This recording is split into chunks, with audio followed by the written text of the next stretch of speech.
Episode के आगाज में आप देखेंगे कि लीना और साउची शिफा खाने में मौजूद हैं।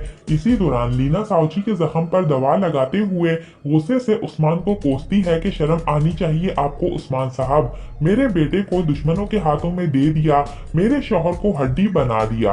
अफसोस है आप पर उस्मान, अफसोस है। इस पर साउची लीना को रोकता है कि दबाव मत लगाओ, मुझे दर्द हो रहा है।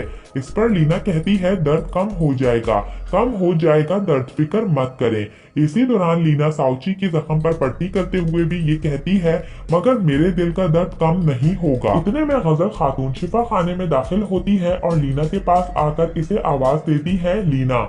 इस पर लीना कहती है गजल खातून आप देख नहीं रही कि मैं मसरूफ हूँ, जाए यहाँ से। इस पर गजल साउची को देखते हुए कहती है आह लीना आह, काश के मैं तुम्हें वो चीज बता सकती, वो खबर बता सकती जो सबसे ज्यादा तुमसे मुतल्लिक है। इस पर लीना और साउची गजल के चेहरे को तकने लगते हैं कि गजल क्या कहना चाहती है।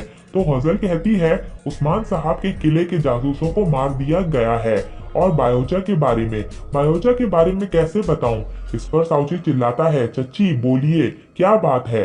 तो गजल कहती है इस काफर निकोला ने हमारे बच्चे बायोचा की जर्रा भेजी है और कहा है कि अब पोलो जहासार अगर ना दिया तो इसका सर भेजूंगा। ये सुनकर लीना रोने लगती है, चिल्लाने लगती है कि नहीं नहीं, ऐसा नहीं हो सकता, मेरे बेटे को कुछ ना होने दे साउची, जो कर सकते हैं करें, मेरे बेटे को कुछ ना होने दें साउची, मेरे बेटे को बचा लें खुदा के लिए।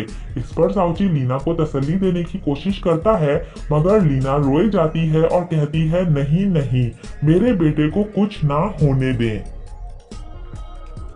दूसरी तरफ उस्मान साहब अपने खैमे में जिरगा शुरू करते हुए कहते हैं कुन फाया कुन के मालिक, हमारे दिलों को ईमान के नूर से मुनव्वर फरमाने वाले अल्लाह के 99 नामों से इब्तदा है। इसके बाद उस्मान सरदारों को मुखातिब करते हुए कहते हैं कि मसला आप सब लोगों को पता है। इस पर दुंदार अपना सर हिला के कहता है हाँ। इसी दौरान उस्मान कहता है निकोला काफर मेरे भतीजे बायोचा के बदले कोलो जहासार चाहता है। फैसला करने से कबल मैं आप लोगों से मशवरा करना चाहता हूँ। सबसे पहले बामसी साहब आप बोलिए, आप इस पर क्या कहते हैं? इस पर बामसी साहब कहते हैं कि कोलो जहासार किला शहीदों के खून और बहुत सी भारी कीमत अदा किए जाने के बाद हासिल किया गया है। मैंने वहां ऐसे सिपाही मुतय्यन किए हैं जो कसम खा चुके हैं कि मर जाएंगे मगर किला नहीं देंगे। अब मैं इन शेरों के सामने बगैर खून बहाए किला हवाले कर देने की वजाहत नहीं कर सकता और ना ही मैं करना चाहता हूँ। मुख्तसरन ये कि उस्मान साहब किला हवाले करने पर मैं राजी नहीं हूँ।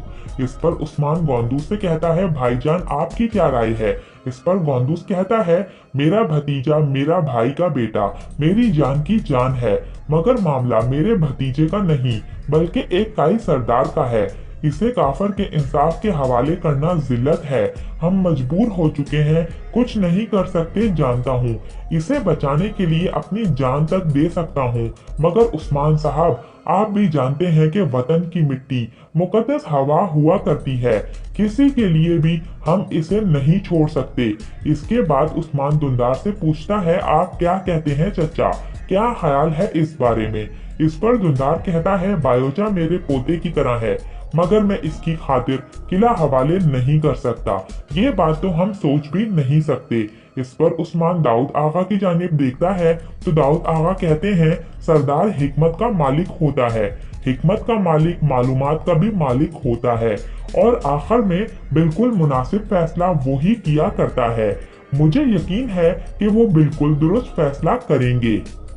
इस पर उस्मान दाऊद आगा की बात पर सर हिलाते हुए कहता है ठीक है। और फिर इसी दौरान इदरीस भी कहता है जाने वाला किला वापस आ सकता है मगर जाने वाली जान वापस नहीं आ सकती। हम बायोचा को काफरों के हाथों और नसीब के हवाले नहीं कर सकते। मैं तो कहता हूँ कि किला देकर बायोचा को हासिल कर लेते हैं और इस तरह से इस जंग का भी खात्मा हो जाएगा। इदरीस की इस बात पर सभी लोग उस्मान की जानिब देखने लगते हैं कि अब उस्मान क्या कहने वाला है।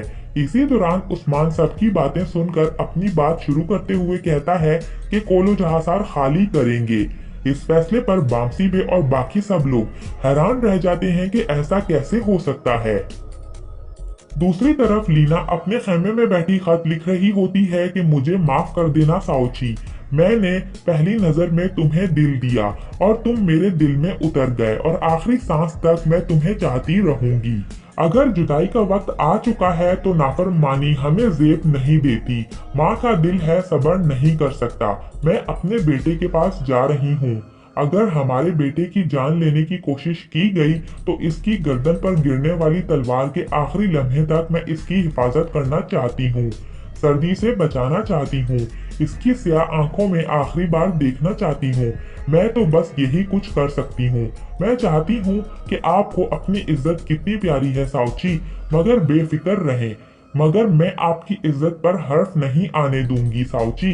मेरे सर का ताज कहा सुना माफ करना। खत लिखने के बाद लीना साउची के पास ही खत रख देती है और फिर साउची के माथे पर बोसा देते हुए एक छोटी सी चीज में जहर रख कर अपने पास रख लेती है। इसके बाद अपनी तलवार उठाकर साउची को देखते हुए खैमे से बाहर निकल जाती है और साउची को एहसास भी नहीं होता कि लीना वहां से चली गई है। किसी को खबर किए बगैर लीना किले से बाहर निकल जाती है। दूसरी तरफ उस्मान सरदारान से कहते हैं कि किला फतह किया जा सकता है, दुश्मनों को शिकस्त भी दी जा सकती है, हाथ से निकलने वाली जमीनों को दोबारा हासिल किया जा सकता है, मगर एक काई सरदार आसानी से तैयार नहीं किया जा सकता।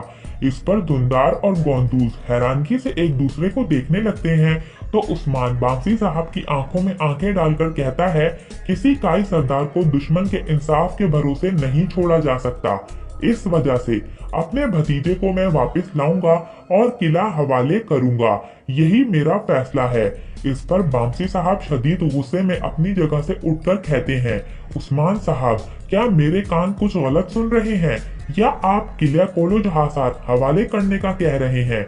इस पर उस्मान कहता है, आपने दुरुस्त सुना है बांसी बे, कोलो जहासार देने की ही बात कर रहा हूँ। इस पर बामसी बे कहते हैं, नहीं नहीं, मैं जिस सरदार उस्मान को जानता हूँ, जिस सरदार उस्मान को मैं जानता हूँ, वो ऐसा नहीं कह सकता, वो किला नहीं दे सकता। इस पर उस्मान बामसी बे की आंखों में आंखें डालकर एक बार फिर कहता है कि आप इसे अच्छी तरह से नहीं जानते बामसी बे। इसके बाद उस्मान धुंधार से कहता है, चचा निकोला काफर के पास जाइए और इसे किला हवालगी का बताइए। इस पर धुंधार हैरानो परेशान बामसी और गोंदूस को देखते हुए अपनी जगह से उठकर निकोला काफर की तरफ रवाना हो जाता है और बामसी साहब गुस्से की हालत में उस्मान का चेहरा ही तकते रह जाते हैं। दूसरी जानिब बाय सिंगूर साउची के खैमे के बाहर खड़े होकर पूछता है, मैं अंदर आ सकता हूँ? इस पर साउची की आंख खुल जाती है।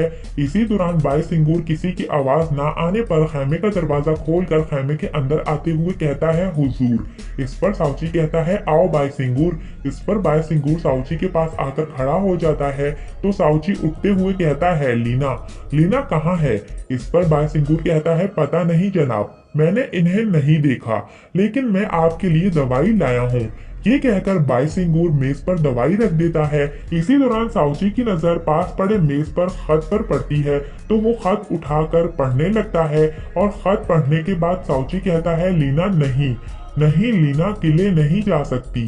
फिर साउची बाय सिंगूर को कहता है, बाय सिंगूर। इस पर बाय सिंगूर कहता है, जी जनाब। इस पर साउची कहता है, मेरी मदद करो, मुझे उठाओ। इस पर बाय सिंगूर साउची को सहारा देकर खड़ा करता है। फिर साउची कहता है, बाय सिंगूर, मुझे उस्मान से मिलना होगा। इस पर बाय सिंगूर फौरन से साउची को इसका कोट पहनाता है तो साउची कहता है, उस्मान साहब से मिलना जरूरी है, चलो। फिर बाय सिंगूर साउची को लेकर उस्मान की तरफ रवाना हो जाता है और यहाँ पर इस एपिसोड का इख्तिताम होता है। नेक्स्ट एपिसोड के लिए आप हमारे चैनल को सब्सक्राइब कर लें। इसके अलावा वीडियो को लाइक करके अपने दोस्तों के साथ जरूर से शेयर कर दें। Thanks for watching and keep supporting us.